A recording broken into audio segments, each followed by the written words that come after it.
ہے گائز السلام علیکم، اسمی محمد آفاق خان۔ یہ ویڈیو مدارس کے طلباء، علماء، مدارس کے اساتذہ، مساجد کے امام کی زندگی میں بہت مثبت تبدیلی لا سکتی ہے اور بہت ان کو پاورفل بنا سکتی ہے، کیونکہ میں اس میں آپ کے ساتھ ایک ایسی ریسرچ شیئر کرنے لگا ہوں جو میری ہاتھ لگی ہے، جو کہ انگلینڈ کے بہت بڑے علماء نے کی ہے اور اس نتیجے پر پہنچنے کی کوشش کی ہے کہ آخر معاشرے نے ایسے کیسے ذہن سازی کر لی مدارس والوں کی کہ وہ طاقتور ہونے کے باوجود، ٹیلنٹڈ ہونے کے باوجود معاشرے میں وہ کردار ادا نہیں کر سکتے جو ان کو کرنا چاہیے۔ تو اس کی آسان الفاظ میں یہ ہے کہ اگر آپ نے دیکھا ہو کہ جب معاشرے میں ذمہ داریاں بانٹی جاتی ہیں، مطلب کوئی جاتا ہے ڈاکٹر بنتا ہے، کوئی جاتا ہے انجینئر بنتا ہے، تو ڈاکٹر یا انجینئر کے لیے باقاعدہ ایک راہ پہلے سے بنا دی گئی ہے، انٹرنشپ بنا دی گئی ہے، ان کو کاؤنسلنگ کیسے کرنی ہے وہ پورا راستہ بنا دیا گیا ہے کہ ڈاکٹر ہوگا، پہلے جونیئر ڈاکٹر ہوگا، پھر وہ سینئر ہوگا، اسپیشلسٹ بن جائے گا، سرجن بن جائے گا، کوئی پائلٹ ہے پہلے وہ عام سا پائلٹ ہوگا، پھر اس کو کورسز کرنے ہوں گے، کورسز کرتے کرتے کرتے وہ ایک بہت بڑا پائلٹ بن جائے گا۔ لیکن مدارس کے حوالے جو چیز ڈال دی گئی وہ یہ ہے کہ بھائی آپ کا کام ہے قربانیاں دینا، جتنی قربانیاں دو گے اتنا اوپر جاؤ گے۔ حالانکہ قربانی وہاں پر دینی چاہیے جہاں پر قربانی دینے کی ضرورت ہو۔ اگر آپ کی دین کی خدمت، پیسہ کمانا آپ کو دین کی خدمت سے دور کر رہے تو پھر مت کماؤ، لیکن پیسہ کما کر آپ دین کی خدمت کر سکتے ہو تو کیوں نہیں کماتے؟ کیوں مدارس کے بچوں کی کاؤنسلنگ نہیں کی جاتی؟ کیوں ان کو یہ ذہن میں ڈال دیا گیا، معاشرے نے یہ بات ڈال دی ہے ذہن میں کہ بھائی آپ قربانیاں دو گے، آپ سائیکل پر آؤ گے، آپ پھٹے پرانے کپڑے پہنو گے تو آپ بہت تقوادار ہو، ادروائز آپ تقوادار نہیں ہو۔ اب چونکہ کاؤنسلنگ نہیں ہے تو جو پیسے بنا لیتے ہیں وہ اپنے اساتذہ سے ٹوٹ جاتے ہیں، مدارس سے ٹوٹ جاتے ہیں، اور وہ ایسے کام کرنے لگ جاتے ہیں جو دین کی خدمت کے بجائے دین کو نقصان پہنچانے شروع کرتے ہیں، کیونکہ ان کو یہ لگتا ہے میرے پاس تو پیسہ آ گیا ہے تو مطلب میں سب سے بہترین کام کر سکتا ہوں۔ ابھی اس کا حل کیا ہے؟ آپ نے نوٹ کیا ہوگا جب کوئی بھی بچہ گریجویٹ ہوتا ہے مدرسے سے، ابھی وہ درس نظامی کر رہا ہوتا ہے، پہلے سے مولانا صاحب، حضرت صاحب، قاری صاحب، مفتی صاحب، لوگ معاشرہ اس کو بولنا شروع کر دیتا ہے۔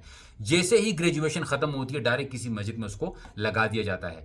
اب اس نے 8-10 سال پڑھا ہے، تنخواہ 5-6 ہزار روپے ہے، ڈائریکٹ ممبر میں بٹھا دیا، ڈائریکٹ اس کے سامنے جو ہے وہ مائک لگا دیا۔ اب اس کے سامنے جو عوام ہے وہ اس میں گریجویٹ بھی ہیں، اس میں بڑے بڑے ڈاکٹرز بھی ہیں، انجینئرز بھی ہیں، کاروباری بھی ہیں۔ ان کے مینٹل لیول میں اور اس امام صاحب کے مینٹل لیول میں بہت بڑا فرق ہے، کیونکہ اس نے 8-10 سال مدرسے میں گزارے، معاشرے میں کا تو ایسا تھا نہیں۔ اب جب معاشرے میں نکلا تو اس کو پریکٹیکل کوئی بتایا ہی نہیں گیا، اس کو کاؤنسلنگ کی ہی نہیں گئی کہ آگے آگے کس طرح کی بلائیں آپ کا انتظار کر رہی ہے، کس طرح کے جرنلسٹ آپ کا انتظار کر رہے ہیں۔ آپ نے دیکھا ہوگا بڑے بڑے علماء ایک عام سے جرنلسٹ کی باتوں میں آ کر پورا ان کا کریئر تباہ ہو جاتا ہے چند سوالوں کے سامنے۔ کیوں؟ ٹیلنٹ تو ان میں ہوتا ہے لیکن ان کی کاؤنسلنگ نہیں کی گئی ہوتی۔ تو مدارس کو یہاں پر یہ چاہیے کہ ان کی کاؤنسلنگ کی جائے کہ ہاں بھائی آپ پیسے بھی قربان کرو، زندگی بھی قربان کرو، مال بھی قربان کرو، جان بھی قربان کرو، صحت بھی قربان کرو، بشرطیکہ کہ قربانی کی ضرورت ہو۔ اگر نہ ہو تو کوشش کرو کہ اپنا کریئر بناؤ۔ ایک اور بات، ایک 20 سالہ طالب علم بھی مفتی صاحب ہے، 40 سال کا تجربہ رکھنے والے بھی مفتی صاحب ہے، کیوں بھائی؟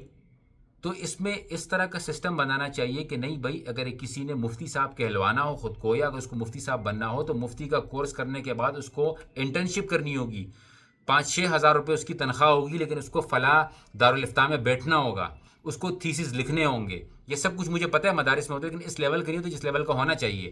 اس کو یہ تمام چیزیں کرنی ہوگی، پھر اس کو ایک سرٹیفکیٹ جاری کرنا چاہیے کہ بھائی یہ سرٹیفکیٹ ہوگا تو یہ مسجد کا امام لگ سکتا ہے۔ اور مساجد کو بھی یہ چاہیے، کیونکہ معاشرہ مولوی کی حیثیت ان کے سامنے ہے نہیں، بولتے ہیں 6 ہزار میں کوئی لیا ہو بس ہمیں نمازیں پڑھائے گا۔ کیوں بھائی؟ وہ آپ کو ایک ایسے لیول کے امام چاہیے اور امام ایسے تیار کرنا چاہیے مدارس کو کہ معاشرہ افورڈ نہ کر سکے، معاشرہ بولے کہ ہاں یار ہم سارے مل کے چندہ کریں گے، 1 لاکھ روپے تنخواہ دیں گے، لیکن ہمیں یہ امام چاہیے جو ہمارے پورے معاشرے کو تبدیل کر دے گا، کیونکہ اس کا مینٹل لیول بھی ہائی ہے، اس کی دنیاوی دینی تعلیم بھی بہترین ہے، وہ کانفیڈنس سے بات بھی کر سکتا ہے، اس کی تجوید بھی اچھی ہے، اس کی تلاوت بھی اچھی ہے۔ میں نے بہت ساری ایسی مدارس دیکھی ہیں، نو ڈس رسپیکٹ، انتہائی معذرت کے ساتھ، کہ امام صاحب 30-30 سال کے امام ہوتے ہیں وہاں پہ، لیکن ان کا تجوید ایسی ہوتی ہے ایسے لگتا ہے جیسے پشتو میں یا اردو میں قرآن پڑھ رہے ہیں، انتہائی معذرت کے ساتھ، لیکن معاشرہ نے ایکسیپٹ کیا ہوا ہے۔ ہمیں کیوں حرم شریف میں، ٹھیک ہے اس کی اپنی ایک تقدس ہے، لیکن سننے میں مزہ آتا ہے قرآن کا۔ کسی ایسے مسجد میں جاؤ جہاں پر امام اچھا پڑھ رہا ہو تو دل کرتا ہے اس کے پیچھے نماز پڑھتے رہیں۔ تو کیوں ان چیزوں کو ہمارے معاشرے نے ڈیوائڈ کر دیا ہے؟ اس کے بارے میں زیادہ کیئر نہیں کی جاتی۔ طبیعت خراب ہوگی اسپیشلسٹ کے پاس جائیں گے، ٹھیک ہے، گاڑی خراب ہوگی اچھے میکینک کے پاس جائیں گے. تو ظاہر سی بات ہے مدارس میں بھی کچھ اچھے طلباء ہوتے ہیں، کچھ زیادہ اچھے نہیں ہوتے ہیں، کچھ پڑھنے میں بہترین ہوتے ہیں، کچھ زیادہ نہیں ہوتے ہیں. تو ضروری نہیں ہے کہ ہر بندے کے ہاتھ میں اپنی مسجد تھما دینی ہے. یہ ہمارے معاشرے نے غلطی کی اور ظاہر سی بات ہے مدارس نے اس چیز کو ایکسیپٹ کر لیا ہے. تو آئی تھنک اس ریسرچ کے مطابق یہ کہا گیا ہے کہ مدارس کو یہ چاہیے کہ کاؤنسلنگ کریں اپنے بچوں کی، کیریئر کاؤنسلنگ کریں. جب وہ گریجویٹ ہونے کے قریب ہیں ان سے پوچھا جائے کہ آپ نے آگے کیا کرنا ہے، کیا کرنا چاہتے ہو آگے، کس فیلڈ میں جانا چاہتے ہو آگے. اگر امام بننا ہے تو امام بننے کی کیا کیا جو ہے وہ ریکوائرمنٹ ہونی چاہیے آپ کی، کس تنخواہ پہ آپ کو کام کرنا چاہیے. کھل کے بولو. یہ بلا وجہ ان چیزوں کو ایکسیپٹ نہیں کرنا چاہیے. آپ 6 7 8 ہزار روپے لے کے 40 سال مسجد کی خدمت کرتے ہو، لیکن معاشرے میں کوئی فائدہ اس لیے نہیں ہوتا ہے کہ وہ آپ کی بات کو سننا نہیں چاہتے ہیں. اور جن کے پاس پیسہ آ جاتا ہے وہ سمجھتے ہیں کہ نہیں بھائی ہمارا تو کوئی کام نہیں. آپ نے دیکھا ہوگا پیسے والا امام جو ہوتا ہے وہ بڑی بلا جھجک بات کرتا ہے. پیسے والا جو مولوی ہوتے ہیں بہترین تقریر کرتے ہیں. تو میں یہ نہیں کہتا کہ صرف پیسے والے ہی سامنے آئیں، بلکہ میں یہ کہتا ہوں کہ ان بچوں کی ایسی کیریئر کی کاؤنسلنگ کی جائے، ان کو ایسے بتایا جائے، دکھایا جائے، ان کو بالکل گریجویٹ ہوتے ہی بالکل جو ہے ہوا میں نہیں اڑایا جائے. کیونکہ وہ تو ظاہر سی بات ہے کچا ذہن ہوتا ہے، ان کو ایسا لگتا ہے باقی میں ایک چیز بن گیا ہوں.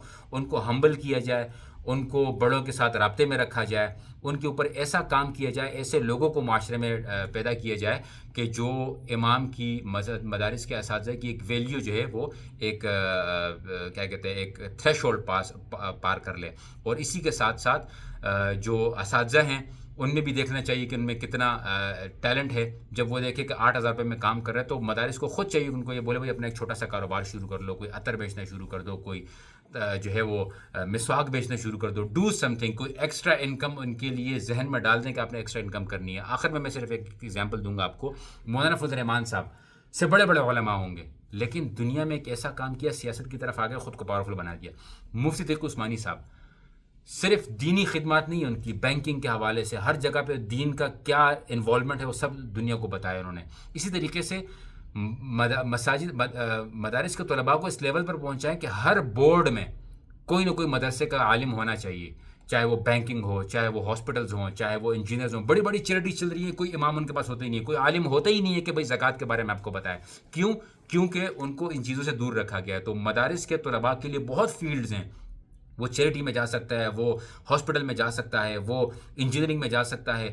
ہر چیز میں دین کی انوالومنٹ ہے اور دین کی رائے لینے کے لیے ہمیں ایسے لوگوں کو تیار کرنا ہوگا. مجھے نہیں پتا کہ میری بات آپ کو سمجھ آئی ہوں گی یا نہیں آئی ہوں گی، لیکن میرے کہنے کا مقصد صرف یہ ہے کہ آئی تھنک مدارس کے طلباء کے ذہن سے یہ بات نکال دینی چاہیے کہ آپ لوگ غریب ہو، آپ لوگ سادگی زندگی گزارنے والوں میں سے ہو. ان میں یہ کانفیڈنس پیدا کرنا چاہیے کہ وہ معاشرے میں ان کی بھی وہی حیثیت ہو جو کہ بلکہ ان سے زیادہ حیثیت ہو جو کہ انجینئر ڈاکٹرز خود کو سمجھتے ہیں. جزاکم اللہ خیرا. السلام علیکم ورحمۃ اللہ.